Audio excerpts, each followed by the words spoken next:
Yes guys, what's going on? Welcome to AdamMcKola TV. We are back for another Premier League Gazette, the place where we wrap up the weekend's news in the form of the Monday's back pages and have a coffee here on AdamMcKola TV. So thank you very much to you guys for joining us and welcome to the show. If you didn't know, we're here every single Monday and every single day on AdamMcKola TV. We have live Manchester United news as well. So make sure you're hitting that subscribe button, liking, commenting and sharing. And of course, if you can, please join the channel. Hit that join button. You get exclusive member benefits as well and advantages, and you get emojis, avatars. You can join the Discord. You get your things in for Q&As and player interviews, all that good stuff, and you help support the channel as well as get a nice little bonus video every month. So if you can join, click that join button. If not, make sure you're subscribed and keeping it locked to AdamMcKola TV.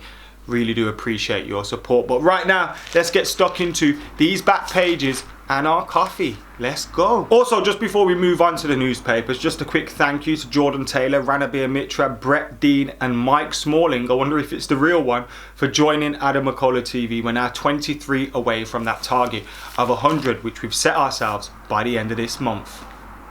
Cheers guys. So we start off with The Guardian, and on the front I've got a lovely statue of a slave trader getting chucked into the river. Great stuff there. On the back pages we've got a cheeky little advert which we can skip past, and of course carry on into the inside where we've got Call for Truth Commission, British sport so structurally racist it is kind of apartheid, says this article here in The Guardian. Goes on to say structural racism in British sport is so deep and pervasive that it amounts to a kind of apartheid and needs a South African style Truth and Reconciliation Commission to tackle it, a Sport England board member has said. Chris Grant, one of the most senior black administrators in British sport, has written to UK Sport and Sport England urging them to establish a forum where people can talk frankly about historical and present day issues without criticism or prejudice. The idea of a commission isn't to shame people, but to shine a light on these long-standing problems and change them. It's time for the voices of BME people to be... I hate that BME thing. Obviously, it applies at times, but also many of those minorities that are all scooped up into one have many of their own different issues as well. It's like, oh yeah, all you ethnics in one group. BMEs. But anyway, people to be heard from those youngsters who can't follow their dreams because they don't conform to the stereotype of who does which sport, to athletes dealing with subtle or overt racism, to those who do everything asked of them to transition into coaching or leadership roles but never even get the interview. It goes on to carry on as well, and it's a time where obviously on the front pages you've got a lot more serious issues at hand with, like, you know, police brutality and those kind of things, and it's great that these topics are now being spoken about, and hopefully an open and honest dialogue can be had so that we can try and improve and try and move forward as a society, because it's pointless if we just keep going back around in these cycles and keep ending up in square one every single time. But yeah, there you go. If you want to read that, it's by Sean Ingle if you want to get the full story on that. Baying and boos, let's hear it for the fake crowd noise. As football takes tentative steps into its new normal, the Bundesliga continues to lead. Germany's cavernous empty stadiums took some getting used to, and there's been subtle changes to the game. Home advantage barely exists, there's been an increase in injury and the ball stays in play longer, which is great stuff, isn't it? And there's also talk that the Liverpool derby could be played at Goodison. Now, it's not a surprise to me, but I assume they were talking about not playing it at either stadium and playing it as a neutral ground. But obviously, it looks like that one could be played at Goodison Park, but there's still talk going on for that. Close contact time in training has almost halved. Premier League clubs have substantially changed the way they train during the pandemic, with the average time players spend within 2 meters of one another almost halving during the first week of contact sessions. Alright then. Okay.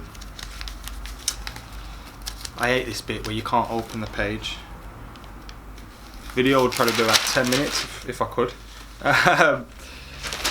What's going on the inside? First part of our club by club guide to the restart.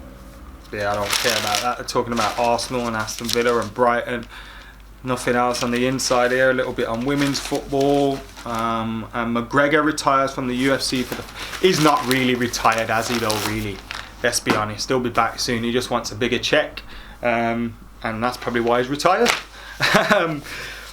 Move on to the Mirror now. And on the back, it's got hold tight. Klopp insists his Reds will eventually have their Champions Boss parade, even if people think we're a bit crazy. They want to do it in the middle of next season. And that reminds me, United never got a parade in 2008 when we won the double, and seeing as people are delaying parades and all that good stuff, can we have ours next year? Is that alright? Everyone will be up for the party. I think it's a good time that we finally celebrated that double properly. So yeah, that will do me. There's a little bit here as well on Koulibaly, which says no virus discount for 100 million Koulibaly. United have been told there will be no coronavirus discount on defender Koulibaly's huge 100 million asking price, with clubs across Europe struggling with the financial costs of the coronavirus pandemic. So that's what that's saying. Michael Keane had the corona and is inside the newspaper talking about that. Used to play for Manchester United. Anything else on the inside? Sad stories had a happy ending. Jordan Henderson speaking about that. Let's not talk about Jordan Henderson's time in the brothel. Magic moment when the indomitable Lions tamed toothless Maradona. I look back to the Italia 90 World Cup here inside. There's a lot of these, like it's on TV a lot. You've seen 66, on Euro 96, all those kind of things. And yeah, we've not got much news to talk about at the moment, so they're just looking back to old football tournaments and things like that. I don't mind, I'm not against that at all. Which is your favourite tournament at home? I'm fond memories of Euro 96. It was in England, a lot of games. I went to a game that was at Villa Park with my school. And there's obviously 98, we had France 98, which was a great tournament until the end when Beckham got sent off and then treated like an absolute criminal. But like, which is your favourite tournament? Which ones stand out for you? Which ones can you remember the most? Let us know in those comments below. But it'd be either of those for me. There's some stuff inside on Manchester United, and it says Solskjaer, I'm going full team ahead for Premier League. Solskjaer plans to take full advantage of the new Premier League rules, allowing teams to use 5 subs per game. Teams will be able to name 9 subs under new rules brought in until the end of the season. United boss Solskjaer is ready to fully utilise the rule change, admitting he plans to use entire squad to finish the season. We hope everybody is going to be ready for the first game. We've had time out, so I don't think we can expect those lads who miss lots of football can last the full game. But now the rules have changed. We can use 5 subs and have 9 on the bench. I think that's helpful because footballers, after being out for so long, going into competitive games will be a challenge for them, and we have to look after them injury-wise and fitness-wise. There's going to be a few players that can possibly benefit from that. You think of the likes of Timothy Fosu-Mensah, just back from injury. He probably wouldn't have got on the bench.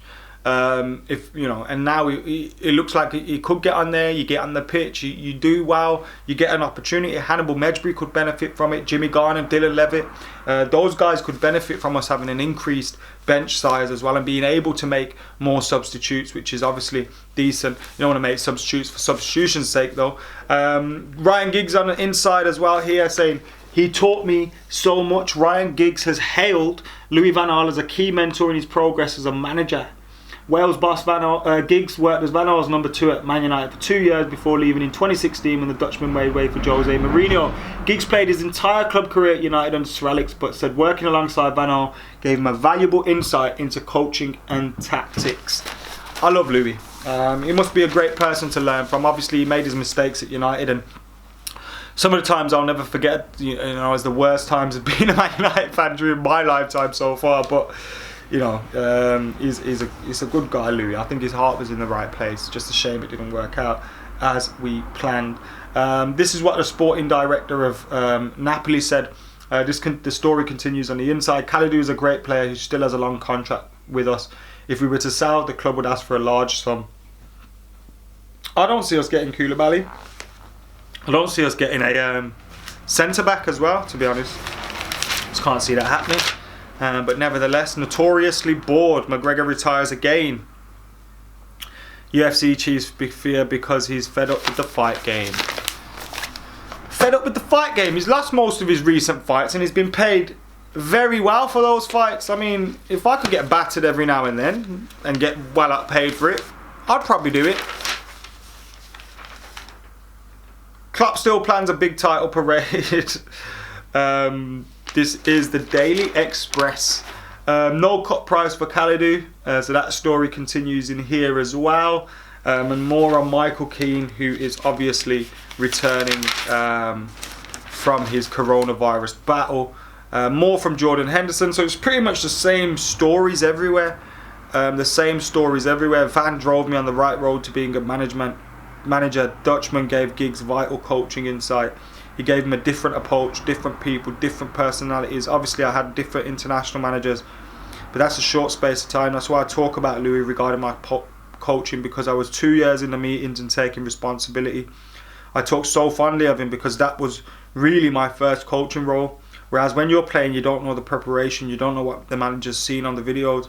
It was more sort of the man management and the different things that Sir Alex would do that I picked up on. Whereas with Louis, I've seen firsthand why you play different systems, the reasons for this and that. It was a really good experience. Ryan Giggs there. Good old Giggsy. Grealish catches the eye of old boy Gary Barry. Jack Grealish to the backing of former Premier League title winner Gareth Barry to impress in Project Restart. Yeah, cool story, bro. More about Italian 99 in here now. I see like another tournament getting spoken about. As you can see, guys, the newspapers are really bored at this moment in time.